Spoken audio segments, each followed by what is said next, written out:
The labour cost otherwise would be 5,70,000, जो कि अब हमारे पास आ रही है 5,10,000। रीज़न बीइंग कि हमने जो 500 यूनिट्स हैं वो चार्ज किए हैं 260 यूरोज पे इंस्टेड ऑफ 380 यूरोज। इसकी रीज़न ये है कि हमारे पास 500 components of F451 were already available in the stock. So 2014 की जो कॉस्ट है वो इस तरीके से कैलकुलेट हो जाएगी। Now next is that these originally cost euro 80 each. If the flat view project doesn't proceed, the only possible use for these stock items has been identified as selling them back to the original manufacturer at a price of euro 100 each, with the buyer bearing transport cost. So, since the manufacturer cannot use these items until the end of 2015, delivery and payment will not take place before that time.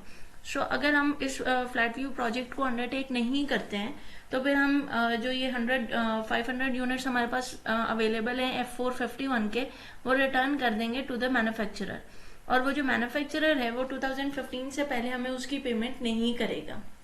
अब हम इसकी payment किस तरह से calculate करेंगे, क्योंकि हमारे पास 500 यूनिट्स हैं F451 के, और यूरो 100 का हर यूनिट जो है वो हम सेल करेंगे, सेल बैक कर देंगे मैन्युफैक्चरर को।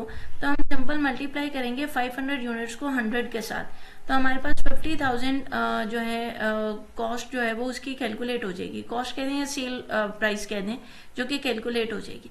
अब हमें वो सेल प्राइस जो है वो रिसीव नहीं होगी अंटिल द एंड ऑफ 2015।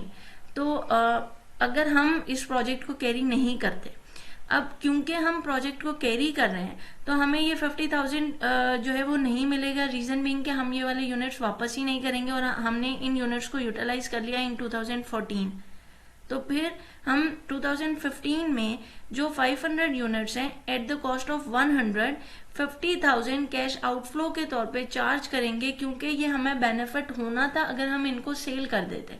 अब क्योंकि हम सेल नहीं कर रहे हैं तो debt will be added as a cash outflow in the calculation of our NPV.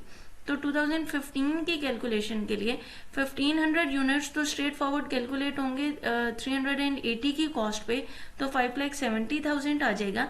जबकि 500 यूनिट्स 100 की कॉस्ट पे चार्ज होंगे तो 50,000 यूनिट्स अलहदा से 50,000 कॉस्ट जो है वो कैलकुलेट हो जाएगी। So the total is 6,20,000 cash outflow for 2015। जबकि 16, 17 और 18 के लिए 380 यूरोज पर 1500 यूनिट्स को स्ट्रेट फॉरवर्ड मल्टीप्लाई किया तो 5,70,000 cash outflow in lieu of total cost will be charge for the calculation of NPV. Next statement is that incremental overheads associated with the flat view project are expected to cost euro 200,000 for each year of production. तो incremental overheads जो हैं वो 200,000 euros will be added to each year from 2014 to 2018 for the calculation of NPV. Plant and machinery will have to be bought and paid for on January 1st, 2014. The total cost will be 5 million, which includes all installation cost. तो आपके पास जो investment cost होगी आपके project की, that will B 5 million. तो initial investment will be 5 million cash outflow. It is estimated that at the end of the flat view manufacturing project 2018 the plant will have a disposal value of 1 million euros. तो आपकी जो disposal value होगी वो 1 million euros की होगी। That will be treated as cash inflow in 2018 for the calculation of NPV for the project.